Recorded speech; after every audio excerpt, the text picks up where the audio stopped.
21শে জুলাই 2025 ঢাকার উত্তরায় টিয়াবাড়ি এলাকায় এক মর্মান্তিক ঘটনা একটি জাতিকে স্তব্ধ করে দেয়। বাংলাদেশ বিমান বাহিনীর একটি F-7 BGI বিমান প্রশিক্ষণ মাইলস্টোন স্কুল অ্যান্ড কলেজে বিধ্বস্ত হয়।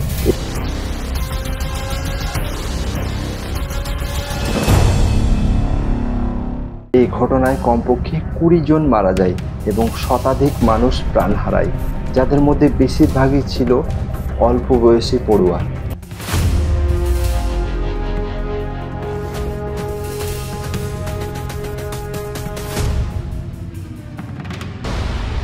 তো আজকের এই ভিডিওতে আমরা এই ঘটনার বিস্তারিত জানব এবং এর ঘটনার পিছনে কারণ খুঁজব এবং ভবিষ্যতে যাতে আর না ঘটে তার জন্য কি প্রথা অবলম্বন করা প্রয়োজন সেগুলো নিয়ে আলোচনা করব।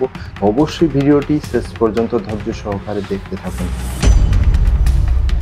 21শে জুলাই 2025 দুপুর 1:06 বাংলাদেশ বিমান বাহিনীর একটি F-7 BGI প্রশিক্ষণ বিমান তেজগাঁও বিমানবন্দর থেকে উড্ডয়নের কিছুক্ষণ পরেই নিয়ন্ত্রণ হারায়। বিমানটি ঢাকার উত্তরায় টিয়াবাড়ি এলাকার মাইলস্টোন স্কুল অ্যান্ড কলেজে একটি ভবনে আছড়ে পড়ে।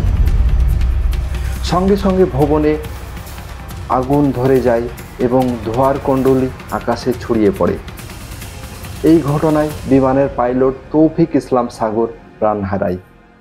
বিবিসি বাংলার প্রতিবেদন অনুযায়ী দুর্ঘটনার সময় ছিল টিফিন বিরতি, যখন অনেক শিক্ষার্থী ক্লাসরুম বা স্কুলের উঠানে ছিল।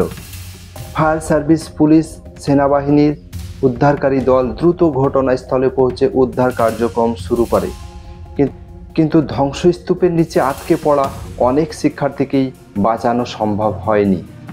কর্তৃপক্ষ নিশ্চিত করেছে কমপক্ষে 20 জন নিহত হয়েছে এবং শতাধিক শিক্ষার্থী ও শিক্ষক আহত হয়েছেন।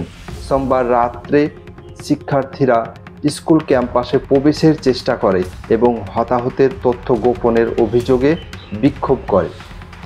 এই দুর্ঘটনা শুধু মাইলস্টোন স্কুলের শিক্ষার্থী ও তাদের পরিবারের জন্যই নয়, পুরো জাতির জন্য একটি গভীর ধাক্কা।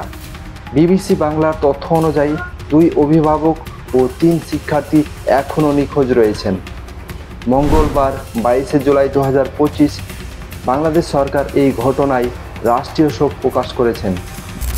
সামাজিক যোগাযোগ মাধ্যমে এই ঘটনা নিয়ে ব্যাপক আলোচনা হয়েছে।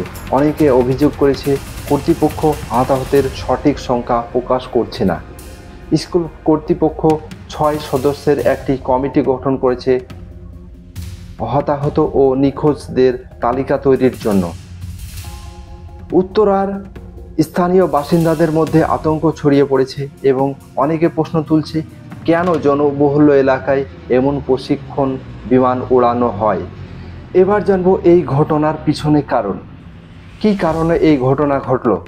বাংলাদেশ বিমান বাহিনী জানিয়েছে বিমানটি উড্ডয়নের পরপরই প্রযুক্তিগত ত্রুটি কারণে নিয়ন্ত্রণ হারায়।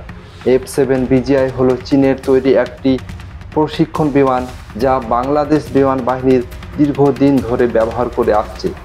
সামাজিক মাধ্যমে অনেকে দাবি করছে এই বিমানগুলো পুরনো এবং আধুনিক প্রযুক্তির অভাবে ঝুঁকিপূর্ণ।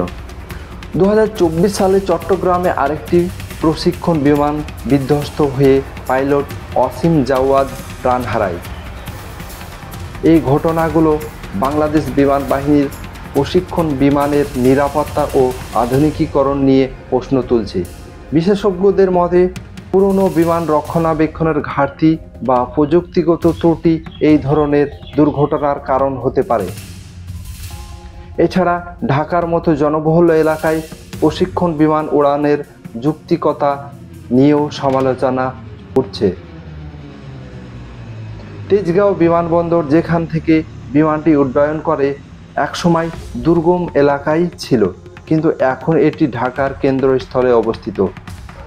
এবার জানবো এই ঘটনার ভবিষ্যৎ নিরাপত্তা ও প্রতিরোধ। ভবিষ্যতে যাতে আর না ঘটে সেই জন্য কি প্রথা অবলম্বন করা প্রয়োজন। এই ধরনের ঘটনা রোধে কি করা যায়? প্রথমত, বাংলাদেশ বিমান বাহিনীর জন্য আধুনিক ও নিরাপদ প্রশিক্ষণ বিমান ক্রয় জরুরি। সামাজিক মাধ্যমে অনেকে দাবি করছেন বিশ্বের সাথে তাল মিলিয়ে উন্নত ফাইটার জেট বিনিয়োগ করা উচিত।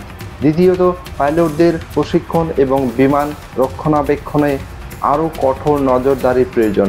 তৃতীয়ত, প্রশিক্ষণ বিমানের জন্য নির্ধারিত এলাকা জনবহুল স্থান থেকে দূরে সরিয়ে নেওয়া উচিত।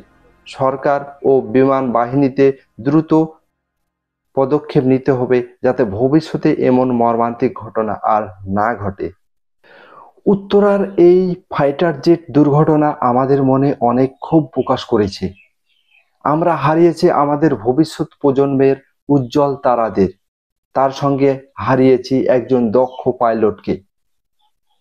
এই ঘটনা আমাদের জন্য একটি শিক্ষা, আমাদের বিমান বাহিনীকে আরও নিরাপদ ও আধুনিক করতে হবে। আসুন আমরা সবাই ক্ষতিগ্রস্ত পরিবারগুলোর পাশে দাঁড়াই এবং একটি নিরাপদ ভবিষ্যতের জন্য কাজ করি। এই ভিডিওটি কেমন লাগলো অবশ্যই আপনার মতামত জানাতে ভুলবেন না। পছন্দ হলে একটি লাইক করেন এবং আপনার মূল্যবান মতামত কমেন্টের মাধ্যমে জানান এবং আমার চ্যানেলটিকে অবশ্যই সাবস্ক্রাইব করতে ভুলবেন না। ধন্যবাদ এতক্ষণ আমার সঙ্গে থাকার জন্য। ধন্যবাদ।